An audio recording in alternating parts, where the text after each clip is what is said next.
Good Sunday morning, July 28th. Corn looks good. I'm gonna try to zoom in just because now that the test plot's all tasseled. Okay, you can see looking across there if you look up through the field towards the other end, because I can see it with the naked eye, so I'm going to assume you can see it with the camera. The different color tassels and stuff, you can see the different varieties. And if you stand over there close to it, you can see the different heights. Like right over there, there's a prime example. There's a channel and a pioneer that's quite tall compared to some of the others. But it's kind of neat being able to stand here and see the, darker colored tassels, lighter colored tassels, shorter corn, taller corn. Zooming you back out.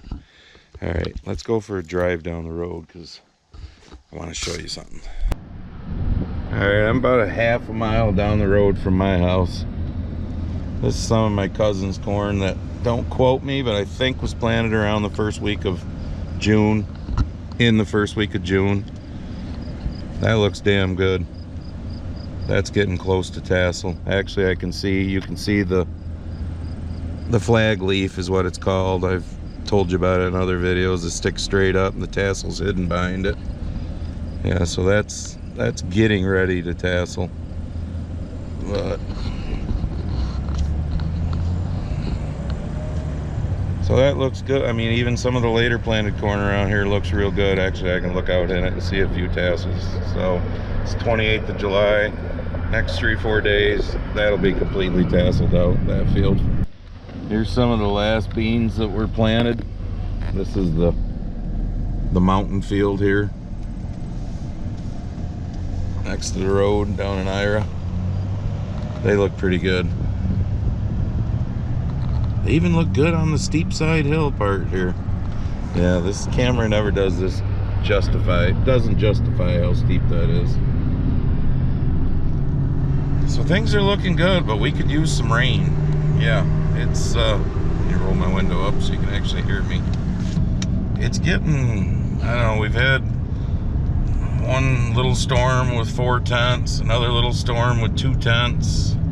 We're just not getting the, well, everything's coming via storm because, today through like the next 7 days is supposed to be in the 90 to 94 range, and I don't know, middle of the week, like I said, it's Sunday, middle of the week, Wednesday-ish, towards the end of the week, we're supposed to get back to the, 70s dew points, so hot and humid.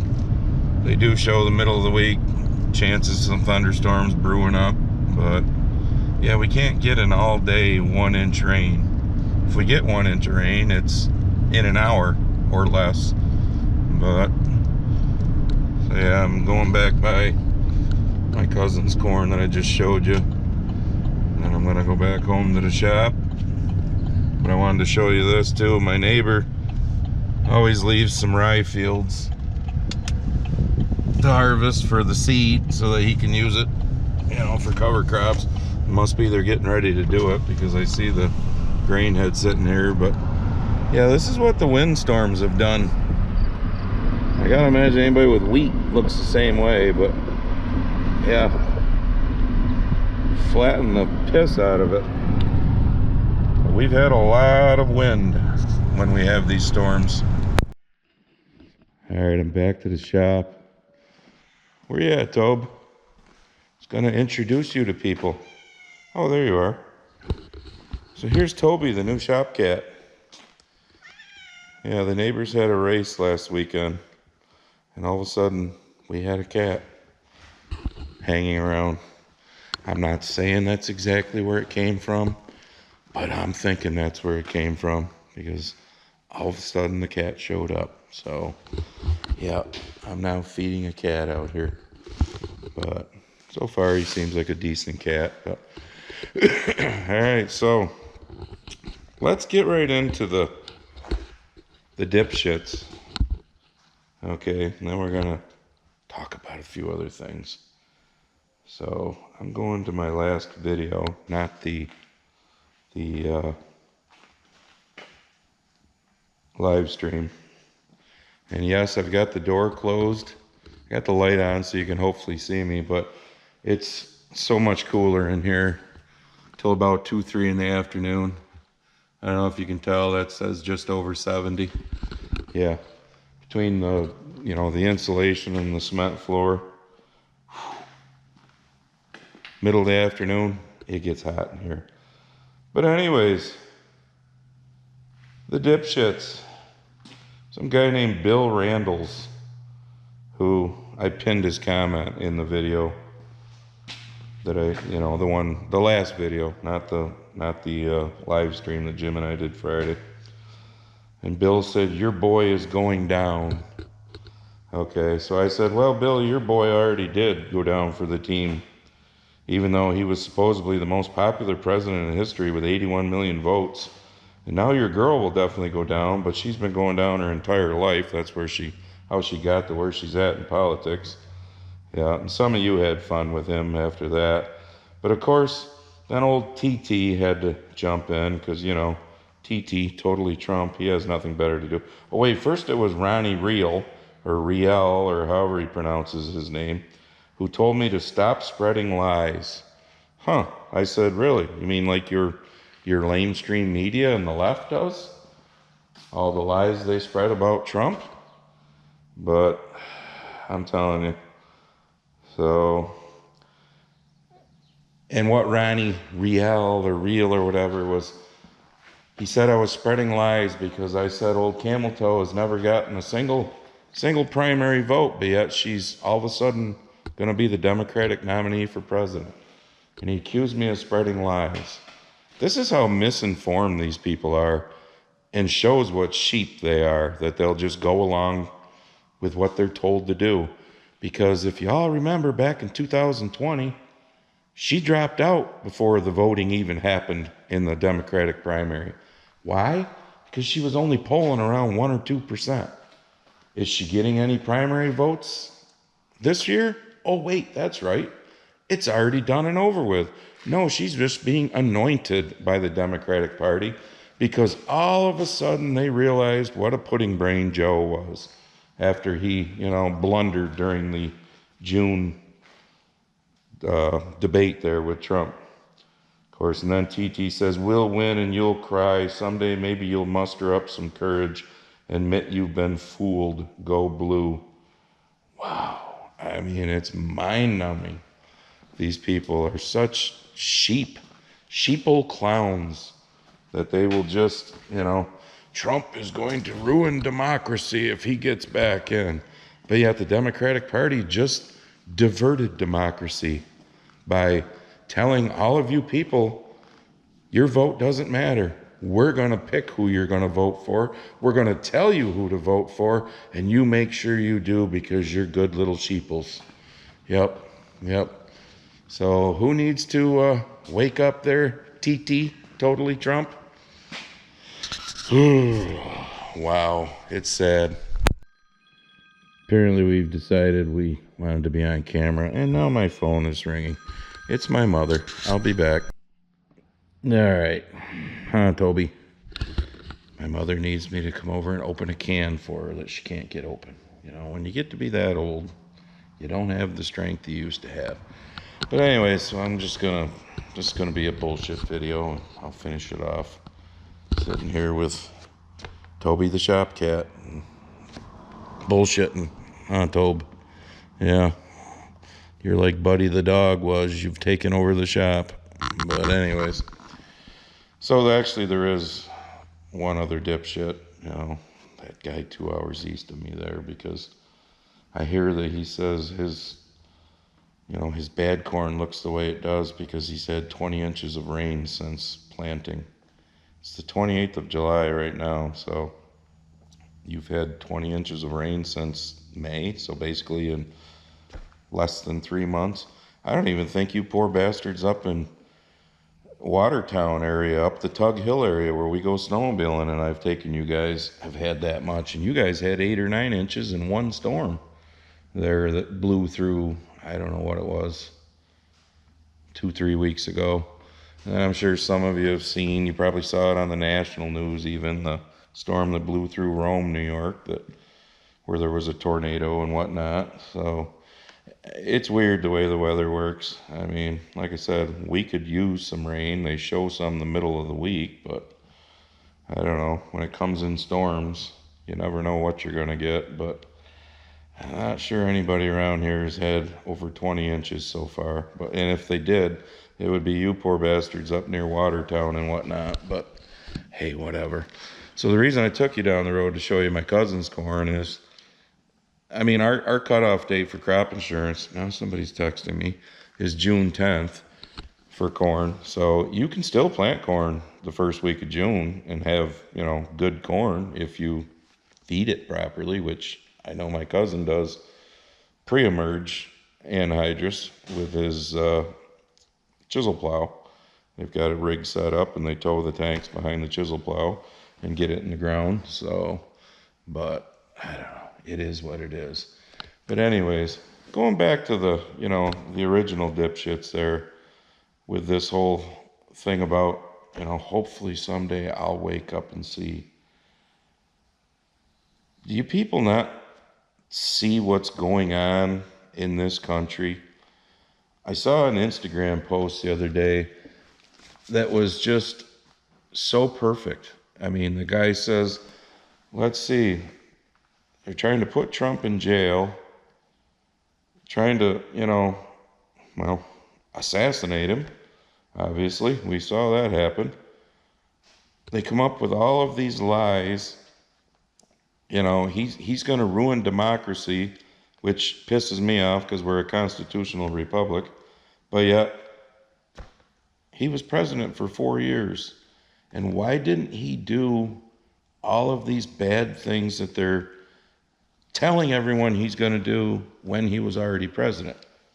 So let's stop and think about it. What did he do when he was president? Oh, I don't know.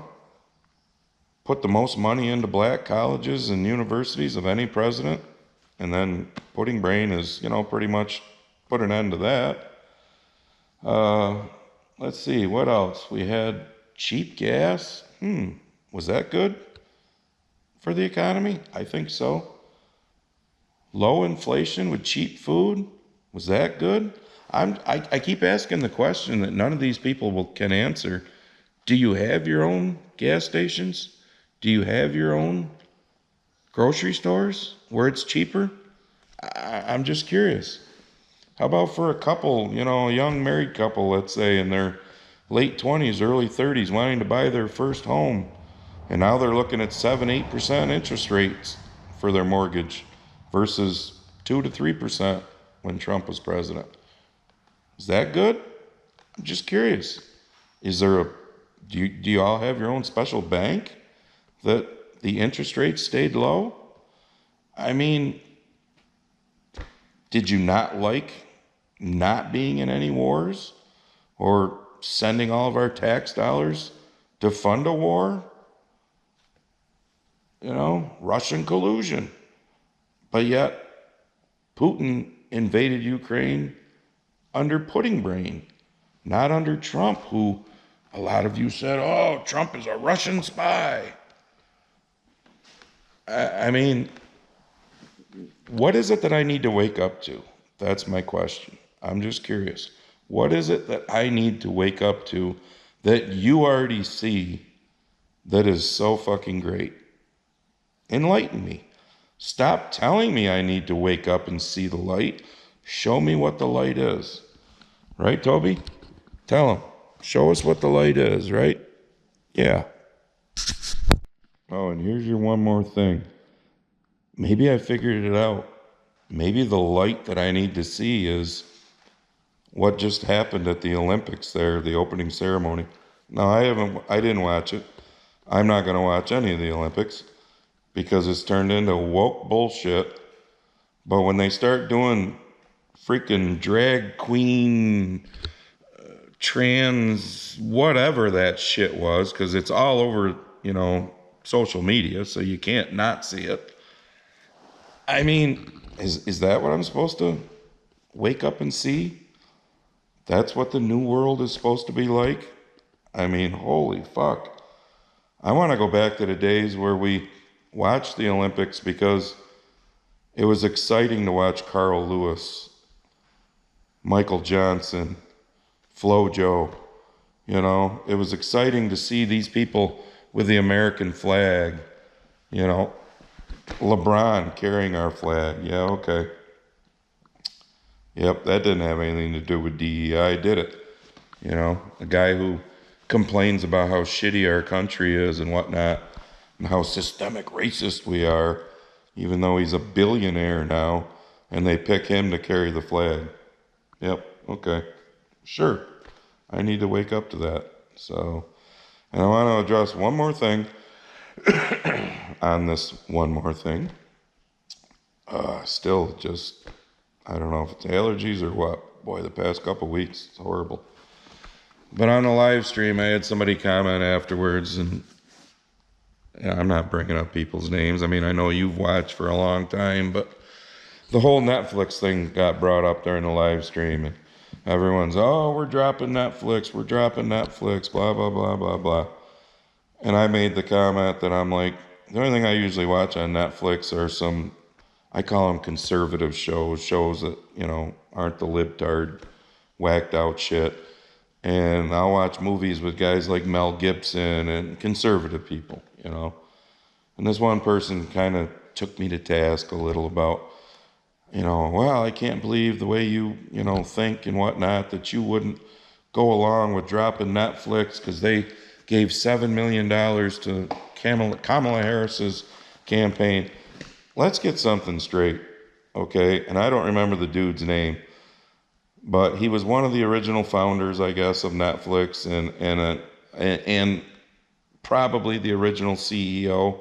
He's not anymore. He's not the CEO of Netflix anymore.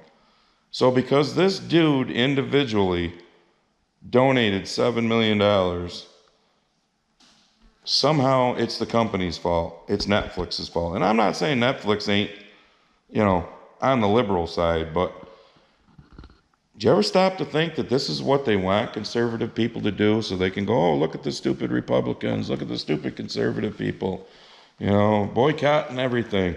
It's like when the John Deere thing came out and then they backpedaled with the whole woke bullshit. But what really blew my mind, and I said this in the videos before, was, oh, they're moving everything. They're moving to Mexico. Fuck John Deere. They've been in Mexico for fucking years. Years. They've been around the world for years.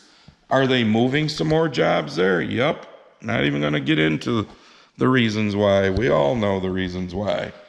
But do you think everything John Deere is made here and then shipped to foreign countries for their farmers to use? I mean, and as far as the whole DEI thing, because of the, what is it called? CEI? Corporate Equality Initiative or whatever, that Humane Society or whatever it is. Yeah, I think it was the Humane Society. I can't remember. Are trying to put on all these different companies. Go look them up. CNH, Case New Holland Industrial. I think it was 2020, 19 or 20. They dove into the whole DEI thing too. But it didn't get thrown out into the mass media for everyone to go ballistic about. And then they did the same thing John Deere did. They woke the fuck up and realized how it was going to affect their business. So they got the fuck out of it. It seems all these companies need to put their foot in the pool, so to speak, and, you know, test the waters out and then realize how stupid they are to do it. And then they about face. But so for you, you know, what's up, Toby? You 20 and 30-year-old guys who just bleed red, that, you know, always come out, well, buy red, then you got to worry about it. Your company did the same thing. It just didn't get thrown out into the public. So, yeah. But that's this video. There's really nothing else that's going on right at the moment. So we'll see you in the next one. Oh, and I guess a quick second more thing. make sure you push on the Grumpy Farmer Apparel link and get your Grumpy Farmer apparel, especially the I'm voting for the felon shirt. And yes, we finally got that done. It's over on the deck. We threw the old one away that fell apart on the deck. They pick up my dumpster on Tuesday, so when they do, I can throw that big ass box in the bottom of it, because there ain't really room for it right now. All right, now I'm done.